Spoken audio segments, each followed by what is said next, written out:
Assalamualaikum and good morning everyone. My name is Ainu Shafika binti Kamaruzaman and my role is presentation lead.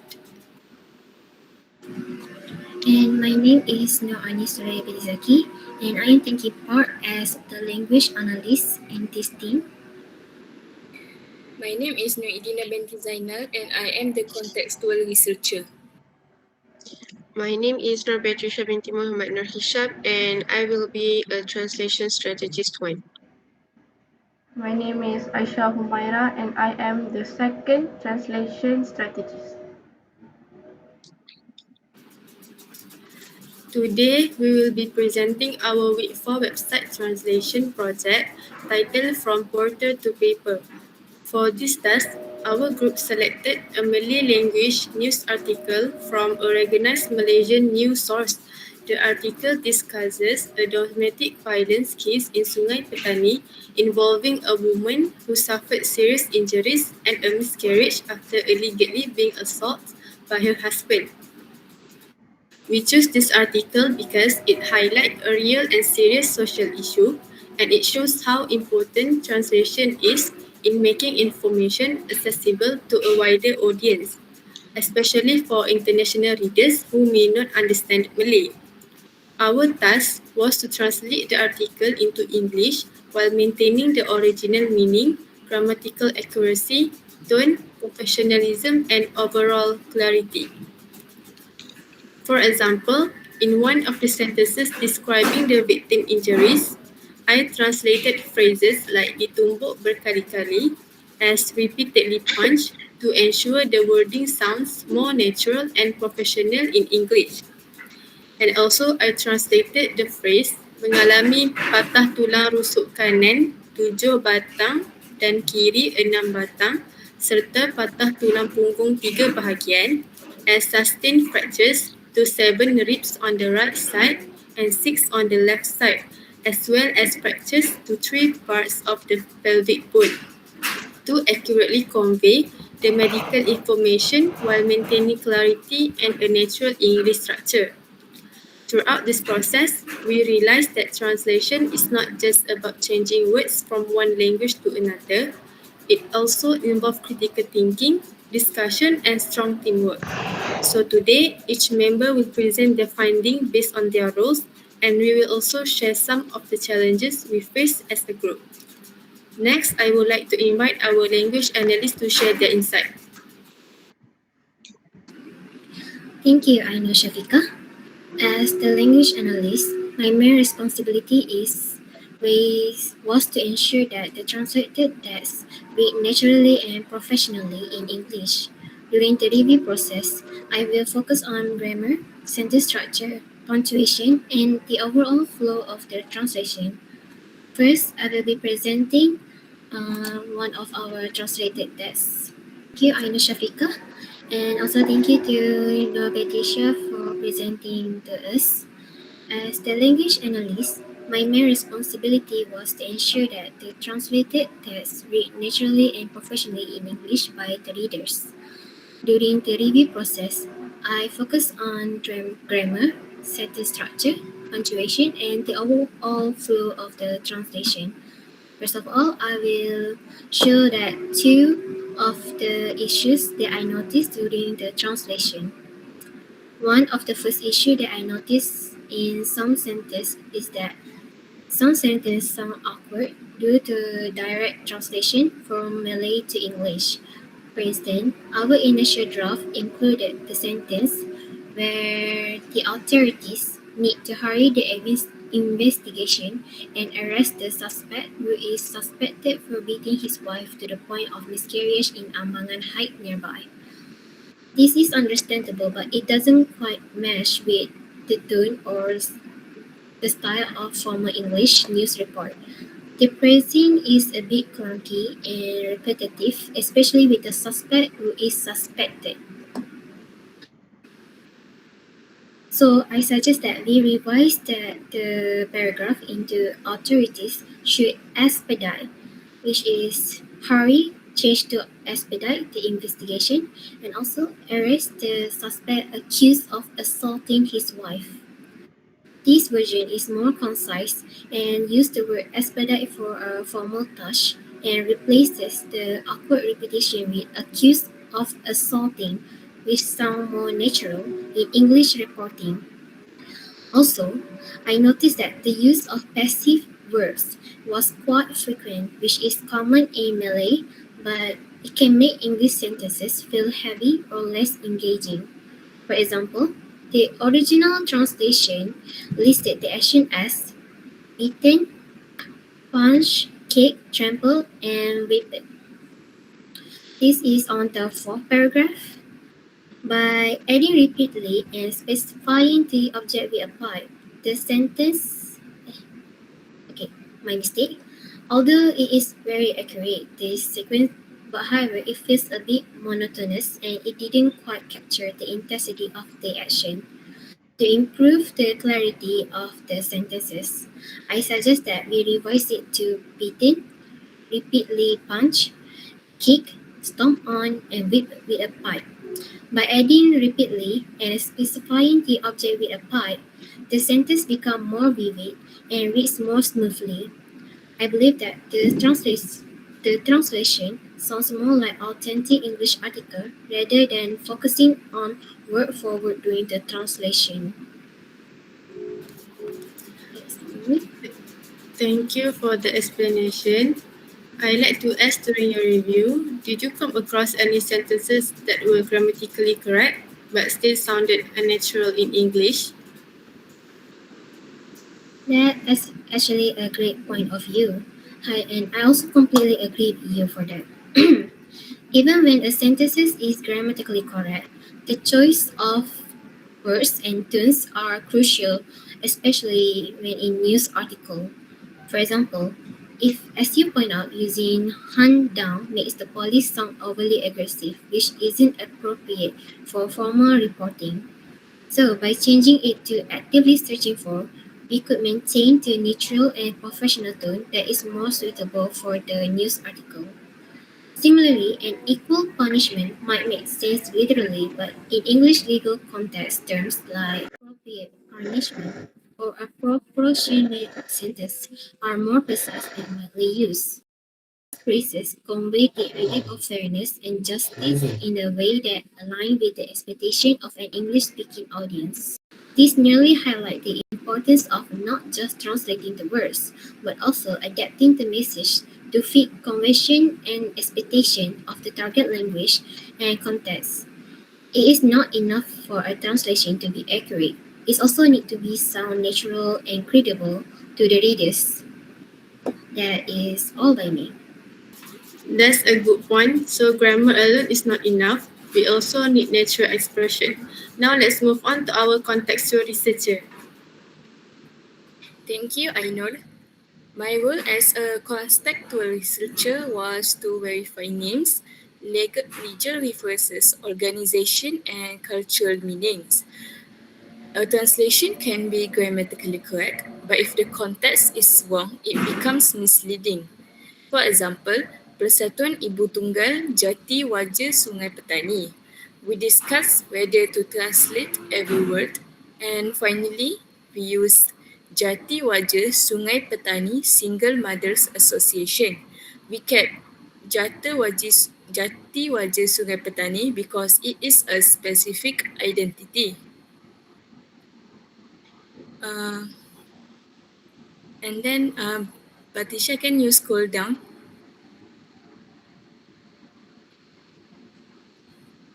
again? Scroll down again.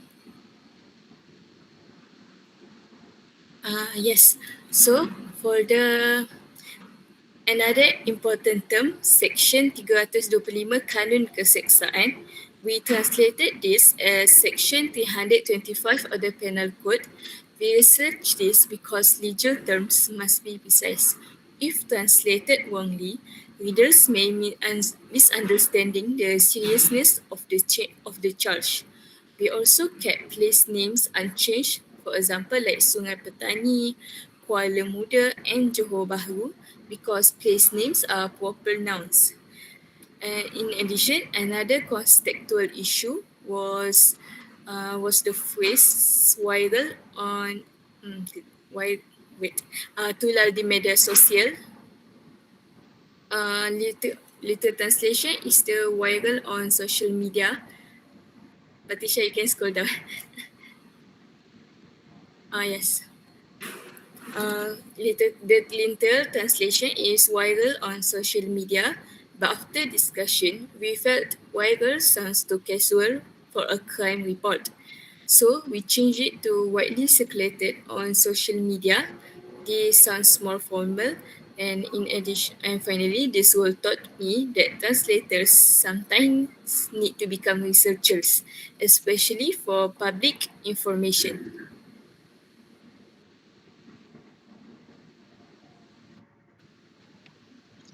Can I add something? Sure. I think this was important because if international readers see kanon keseksaan untranslated, they may not understand. Exactly. That's why context matters. Thank you. That was very insightful. Next, I would like to invite our translation strategist one. Thank you to Ainur Shafika. So as I said just now, I am translator strategist one.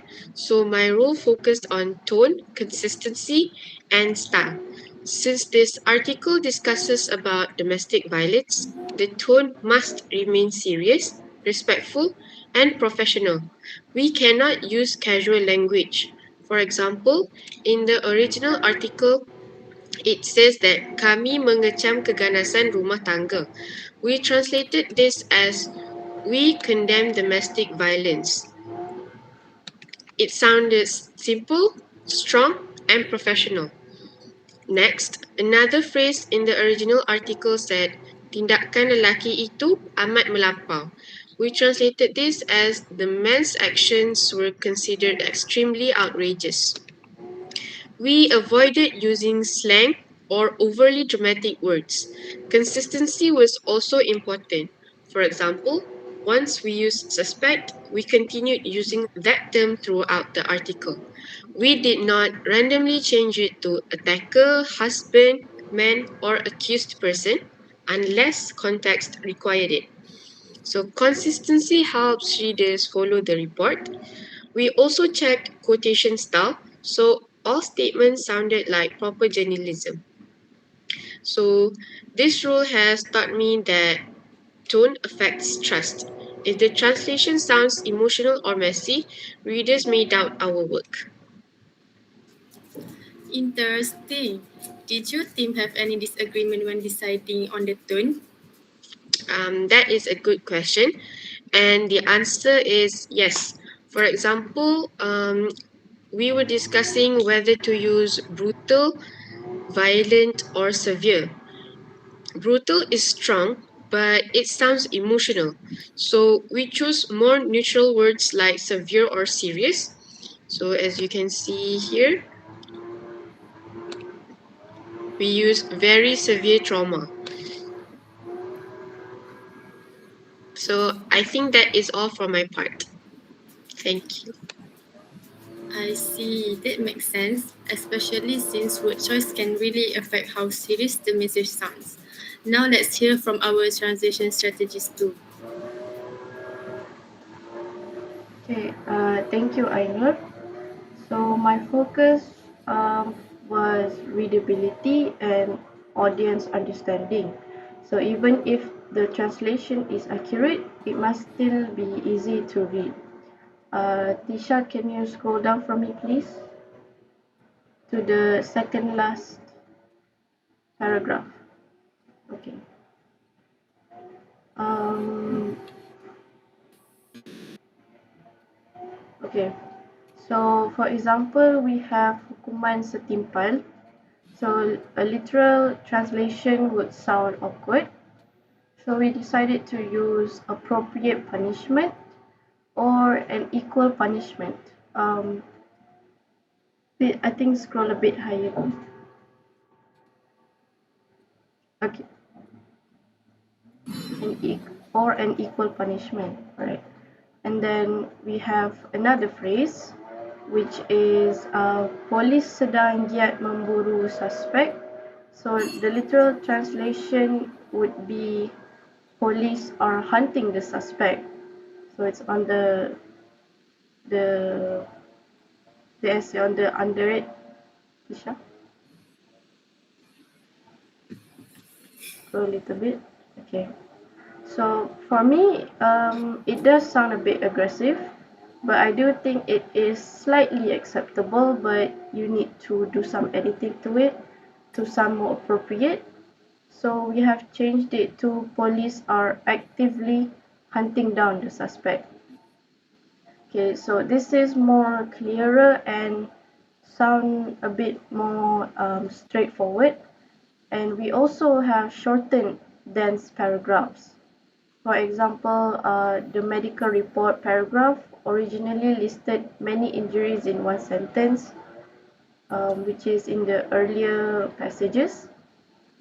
So, and then we revised it to the medical report confirmed that the victim miscarried at 12 weeks of pregnancy. She also suffered multiple rib fractures and pelvic injuries. So this would help the readers absorb information step by step and not all at once. And other than that, this role has taught me that translation should always consider the target audience. And that is all from me. Thank you, Aisha. That was very clear. Now we will move into a short discussion on the challenges we face. For question 1, do you think this article was difficult to translate? For me, I think it is, yes, it was quite challenging, mainly because of the sentence structure. Malay news writing tends to combine many ideas into one long sentence, but in English that can reduce clarity. So we had to break down the sentences carefully without losing the meaning of the news article. What about everyone else? So for me, I think it was quite challenging to translate because it involves legal and social issues, which if we do not translate them properly, the meanings will lose. The meanings will be lost. Yes, it was also challenging for me because if we tone was challenging because we had to sound serious. If we didn't pay attention to the tone, readers may not take this news seriously. Alright, so for me, I realized that some phrases do not have a direct English equivalent. So we really have to pay attention and find the right and the most suitable words when translating. And for me, is by combining all the translated parts into one smooth version, since each member has a slightly different writing style. And next is question 2. What phrase caused the most discussion?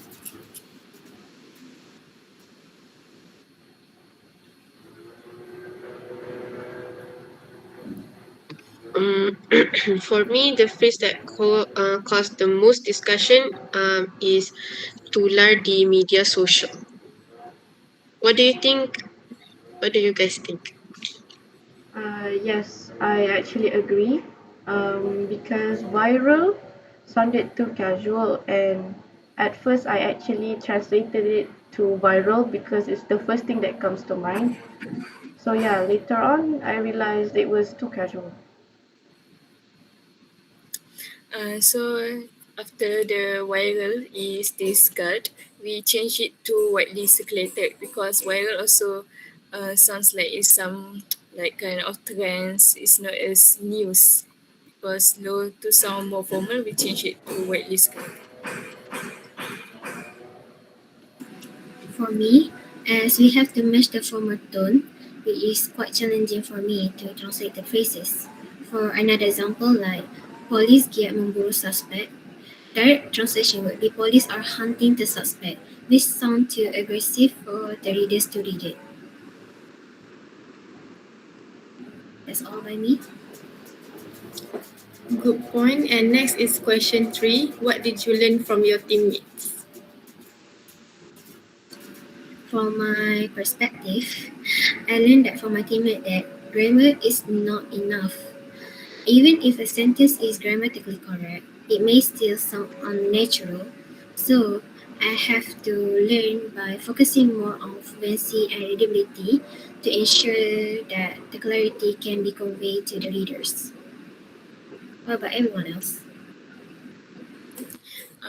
So for me, I learned that grammar will change meaning if the sentence structure is weak. And for me is I learned that teamwork improves translation quality. I believe that if we didn't have teamwork, our translated text will become inconsistent. Yes, I agree with all of you. And now for me, I learned that there is only one correct answer. So, like when we are in a team, we can hear opinions from each of the members, and then we can discuss the most suitable one. So, yeah, there is many answers to answering. That's all. And for me, I also learned that even small word choices can affect the overall tone and clarity of the translation. And next is last question. If given more time, what would you improve? For me, as a language analyst, I would, if I were given more time, I would decided to have more proofreading on the others articles too. And since as a student, I will also help my friends to proofread their essay, which can help me to improve my skills. As for me, I think I will need to do more research on legal terminology because for news, we have many legal terms in Malay that we need to research properly if we want to translate it into another language. If we don't want the meanings to be lost in translation, and for the international people to understand what we meant by that. So if I was given more time, I think I would improve with comparing my work with professional news translations, so I can see side by side of what I did wrong and learn from my mistakes. Alright, now as for me, if I had more time, I would test readability with other readers. So, since many people have different types of different kind of comprehension, so it's good to